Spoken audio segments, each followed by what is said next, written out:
ورياض ريك لمانو مالين كستال كان جيت كان سوتي بعداني حقيت صوم مرتان دتك جيتك وكحرين قرب لي سو حنبار غور ما inoogu dambeysay waryaadeen anugu maanta tii ugu dareed baan arkay war اعتراف maashan war caloosha ka xanuuntan iyo dhageyso maanta waxaan arkay boolis uu military baarayo war booliska amniga magaalada eega u xil saaran sida loo baarayaa wariyo maktabada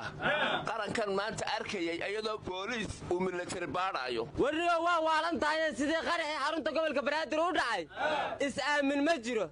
marka faad iyo farmaajo xitaa waa inay isbaaraan war adeerow Muuse bixiyo Faysal Cali Waraabe midnaba lama baaro maandheesko dawlad aanan isbaarayn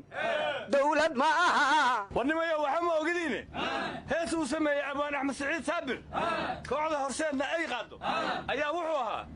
دad baa jira kula jiro haddana kaasi jiro jirkana midabka galo cadawga ku jabinaye iska jir dawladeena iska jir war allaha ka al walba mooshiida heestas walba dareeyno lagan sooyniyow mid cusub iyo lafta garan samee war Axmed Madoobe la xameeyay naga dhageyso war waa soo saar sidaniye maad ka dhageystaaniin oo dhageysadee markan dad baa jira soo socdo jabhadii soo diratayo jid furan baan soo arkay iska jar iska jar Somaliland iska jar war ma jabhadii carraad soo gashay war dawladda beenta ka daaya jid furan uma jira hatta kiima kaal mukrama number 4 in laga jaray waa ogtiin iska jar dawladeena iska jar war wadada madaxtooyada soo gashaaba furane iska jar dawladeena iska jar war waxa la yiri jaranjarada buu ka galay dabaq nin jiifa jid hadaan la kala qaadanay joorfal baa dhaca jaranjarada laftigeeda iska jar dawladeena iska jar kale heestan barbar miyay bedeshay war bari ku dhameeda ma le iska jar dawladeena iska jar maandheesko waa yaabaye dawladda hadday meel kasta iska jarto intay ka beecaysaa war duqdan waa waalan tahay ma dawladana bixis rabtay inay joogtay rabtaa iska jar dawladeena habraha war iska jaraad ku waalateene madaxweynuhu wuxuu sheegay inay jirto xasilooni siyaasadeed waxaana uu yiri xasiloonida aan haysano oo kale ayaan u rajaynayaa maamul goboleedyada wuxuuna sii raaciyay xasiloonida aan haysano dastuurka ka garanaysiin xasiloonida marka dadku ay falanqeeyeen waxa soo baxday inay tahay wada jooga madaxweyne Farmaajo iyo ra'iisul wasaare Khayre iska jar dawladeena iska jar maandheeyo ma dastuurkii qabyada ayaa loo codeeyay iska jar eedadeeyay iska jar warnimayo xasilooni siyaasadeed waxay ahayd halku dhigi Umar Cabdirashiid marka ma Umar Cabdirashiid baa nabadiina ol ku soo biiray mase intuu maqnaabay dawladdu halku dhigiisii bilaqaysat war xasiloonida siyaasadeed oo aad sheegaysaan iska jar dawladeena iska jar war madaxweynuhu hadduu sheegay xasilooni siyaasadeed maamul goboleedyadana soo asagu madax uma aha ma xasiliyo anaga aasa awlaadama ka tirsan war maamul goboleedyada laftigooda kii caasi noqda iska jar dawladeena iska jar warnimayo anigu waxaan dhihi lahaa shacabka Muqdisho bugta iyo balaayada qaraxyada dhacaya iyo balaayada idin dul saaran iska jar bulshadayda iska jar waniya wax ma kala ogida waxa la yiri balaayo la iskula jiro bala umale iska jir dawladeena iska jar war iska jar warka weyn baan idin hayaa ee dhageyst ogow Muqdisho ogow maalmuhu siday ku soo mareen ma aha isku mide